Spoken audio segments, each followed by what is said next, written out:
نحمدہ ونصلی علی رسولہ الکریم اما بعد فاعوذ باللہ من الشیطان الرجیم بسم اللہ الرحمن الرحیم۔ اللہ دی تعریف تو توصیف تو بعد لکھاں کروڑاں درود و سلام نبی پاک دی ذات بابرکات تے۔ تو میں آج ایک دو کرامت حضرت سلطان باؤ صاحب رحمۃ اللہ علیہ کی بیان کرنا چاہتا ہوں، ان کی بارگاہ میں ہدیہ عقیدت پیش کرنا چاہتا ہوں۔ تو بات کچھ اس طرح کہ درویش جو ہوتا ہے وہ ظاہری طور پہ کچھ سادگی ہوتی ہے، سادہ سا نظر آتا ہے، لیکن اللہ پاک اس کو ہر قسم کی نعمت سے نواز دیتا ہے۔ تو ایک بار سلطان باؤ صاحب اپنے کھیت میں ہل چلا رہے تھے، تو گاؤں کا جو بڑے تھے یا چودھری تھے وہ بھی بیٹھے ہوئے تھے اپنے ڈیرے پہ، تو آپ اپنے کھیت میں ہل چلا رہے تھے۔ تو ان کے پاس کوئی غریب آدمی آیا تو کہنے لگا میری کوئی مدد کرو، میری بیٹی کی شادی ہے۔ تو انہوں نے کہا جاؤ وہ سلطان کے پاس چلے جاؤ، وہ بہت سخی آدمی ہے۔ ظاہری طور پہ تو آپ ایسے تھے، تہمت باندھا ہوا تھا، قمیض پہنی ہوئی تھی، کھیتی باڑی جو کرتے تھے، جو کسانوں کا روپ ہوتا ہے وہی تھا۔ تو وہ جب حضرت سلطان باؤ صاحب رحمۃ اللہ علیہ کے پاس گیا تو کہا کہ یا حضرت میری دو بیٹیوں کی شادی ہے، تو آپ مجھے کچھ عطا فرمائیں۔ آپ نے دو، پنجابی میں کہتے ہیں ٹیمے، دو ڈیلے یعنی ٹیمے دو اٹھا کے نا اس کی جولی میں ڈال دی، بولے کہ گھر سے پہلے اس کو کھولنا نہیں، گھر جا کے نا تو اس کو کھولنا۔ اس نے کہا جو ٹھیک ہے، لیکن اس کے میں دل میں تھا کہ دیکھو یار دو مٹی کے ڈیلے انہوں نے دے دیے، بس کہتے بڑا سخی ہے۔ تو وہ جب واپسی آئے تو وہ جو وڈیرے یا جو چودھری ٹائپ لوگ تھے وہ بیٹھے تھے، کہتے ہیں ذرا بتاؤ یار، دکھاؤ ذرا کیا دیا سلطان نے۔ تو اس نے کہا کہ نہیں، انہوں نے فرمایا کہ بھئی گھر جا کر، وہ بولتے کھولو تو صحیح۔ جب کھولا تو وہ دونوں جو مٹی کے ڈیلے تھے نا وہ سونے کے ہو چکے تھے۔ تو درویش جو ہوتا ہے اس کی نگاہ کیمیا گر ہوتی ہے، نگاہ مرد مومن میں یہ تاثیر دیکھی، بدلتی ہزاروں کی تقدیر دیکھی۔ وہ تو انسانوں کی تقدیر بدلتے تھے، تو مٹی کو سونا بنانا ان کے لیے کیا مشکل ہے۔ تو پھر وہ ہکے بکے رہ گئے تھے، ان کو پتہ چلا کہ ہاں بھئی یہ کو اللہ کا برگزیدہ بندہ ہے، اللہ کا ولی ہے۔ ایک واقعہ ہو رہا ہے کہ آپ رات کے وقت ہل چلا رہے تھے، تو کوئی برات تھی، جانج تھی، وہ رستہ بھول گئی۔ تو انہوں نے کہا چلو یار یہ جٹ آدمی ہے کوئی، تو یہ ہل چلا رہا ہے، اس سے پوچھ لیتے ہیں۔ تو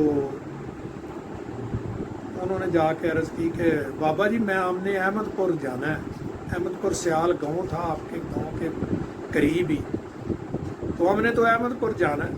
تو آپ نے کہا اچھا آپ بھول گئے ہو، آپ نے احمد پور جانا ہے؟ کہتے ہیں ہاں جی۔ کہتے آ جاؤ میرے پیچھے۔ ساری برات آپ کے پیچھے چل پڑی۔ تو جب سمجھو کہ 2 کلے یا 1-2 کلومیٹر گئے ہیں، تو انہوں نے کہا کہ یہ لو بھائی احمد پور آ گیا۔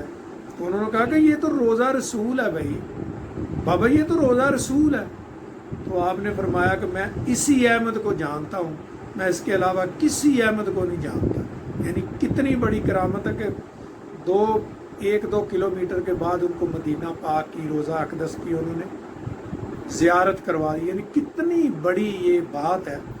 تو سلطان باؤ صاحب تو خود بھی پیدائشی طور پہ ولی تھے۔ کہتے ہیں کہ ان کے والد محترم ان کو بازار میں نہیں لے کے جاتے تھے، وہ خود بھی بہت اہل نظر تھے۔ آپ کی والدہ محترمہ بہت پارسا، بڑی تقوی پرہیزگار تھی، بہت تقوی والی تھی، بڑی عظیم ولیہ تھی، اور ان کے والد محترم بھی بہت اللہ کے ولی تھے، بڑے متقی پرہیزگار تھے۔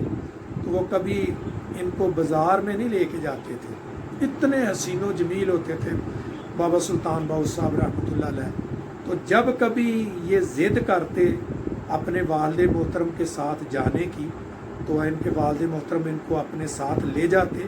تو عالم یہ ہوتا تھا کہ بازار میں چلتے جو بھی آدمی ان کے چہرے پہ دیکھتا، ان کے چہرے پہ نظر پڑتی، تو اللہ کے ولی تھے، اس کی زبان سے کلمہ جاری ہو جاتا تھا۔ تو اسی طرح بازار میں گزرتے گزرتے کئی لوگ جو بہت زیادہ لوگ جو وہ آپ کے چہرے کی زیارت کر کے جو غیر مسلم تھے وہ مسلمان ہوتے، ان کے زبان پہ کلمہ جاری ہو جاتے۔ یہ بڑے منجے ہوئے اللہ کے ولی تھے اور بڑے عاشق رسول تھے، بڑے عاشق اہل بیت تھے، کیونکہ کوئی بھی آدمی اللہ کا ولی نہیں ہو سکتا جب تک وہ اہل بیت سے محبت نہ کرے اور اس کو کی دل کی گہرائیوں کیا روح کی گہرائیوں میں بھی اہل بیت کی نبی پاک کی محبت نہ ہو۔